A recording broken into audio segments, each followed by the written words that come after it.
Cinema తీయాలనే ఉద్దేశం లేకపోతే మాత్రం సినిమా తీయకుండ్రి, చేత కాకపోతే అస్సలకే తీయకుండ్రి, కానీ జనాల మీదకి మాత్రం రుద్దకండి. ఇంకొకటి చెప్పాలి మీకు, తెలంగాణ భాష రాకపోతే అస్సలు మాట్లాడకండి.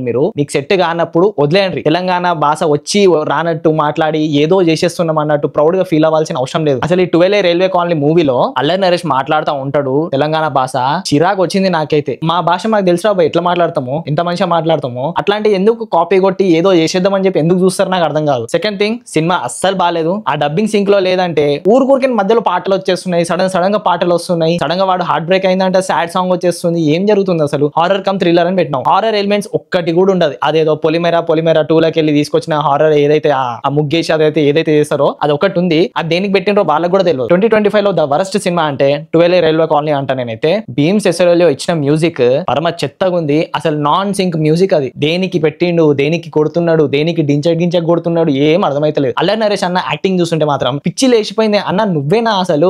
కితకితలు, సుడిగాడు ఇట్లాంటి సినిమాలు చేసిన మనిషి నువ్వేనా అసలు? ఇట్లా చేస్తున్నావు అసలు? ఇంత నాన్ సింక్ యాక్టింగ్ ఎట్లా చేస్తున్నావు నువ్వు అని అనిపించింది నాకైతే. ఇక హీరోయిన్ గురించి అయితే చెప్పాల్సిన లేదు. తెలుగు హీరోయిన్ అని చెప్పి ఏదో డప్పులు కొట్టిండ్రు మీరు. ఇచ్చిన క్యారెక్టర్ లో కూడా పర్ఫెక్ట్ గా చేయడానికి కూడా చేత కాలేదేమో అనిపించింది నాకైతే. దీనిలో సపోర్టింగ్ క్యాస్ట్ కూడా బానే ఉంది, కానీ వాళ్ళు కూడా దేనికి పని కాకుండా పోయిండ్రు. అండ్ పోయి మీరు పెట్టింది వరంగల్లో మా తెలంగాణ వాళ్ళు ఇంకా మంచిగా మాట్లాడతారు. అది కూడా మీరు వరంగల్ పోయి కూడా అసలు తెలంగాణ భాష చక్కగా మాట్లాడలేదంటే ఏమనాలి మిమ్మల్ని? కొంచెం అన్నా ఉండాలి కదా, బుర్రలో గుజ్జు ఉండాలి కదా, అది కూడా లేకపోయా. సినిమాటోగ్రఫీ ఏమన్నా ఉందా అంటే అది లేదు. లిటరలీ కలర్ గ్రేడింగ్ అయితే మొత్తం డిగ్రేడ్ చేసి పడేసిండ్రు. ఆ రైల్వే కాలనీలో మర్డర్ అవ్వడం ఏంది, దాంతో పాటు ఆ ఇన్వెస్టిగేషన్ జరగడం ఏంది, మళ్ళీ సాయి కుమార్ గారు మిడిల్ లో రావడం ఏంది, ఆయన అసలు మొత్తం హీరోనే చేస్తాడన్నప్పుడు మరి సాయి కుమార్ గారు ఎందుకు ఉండడం? వేస్ట్ కదా ఆయన ఉంచుకొని కూడా. అందులో ఈ సినిమా ఒక రోజు కాదు 2 రోజులు కూడా ఆడుతో లేదో నాకైతే తెలియదు. ఎప్పుడెప్పుడు లేచి వెళ్ళిపోవాలరా బయటికి వెళ్ళాలని అనిపించింది నాకైతే. సో ఇంకా మీ ఇష్టం, మీరు చూస్తారా ఏమన్నా చేసుకోండి. ఇంకా ఇప్పుడు మళ్ళీ సీసీ 2 సినిమాకి పోతున్నా, రేపటి వరకు వచ్చేస్తా review. So yeah, signing off from movie talk. జై హింద్.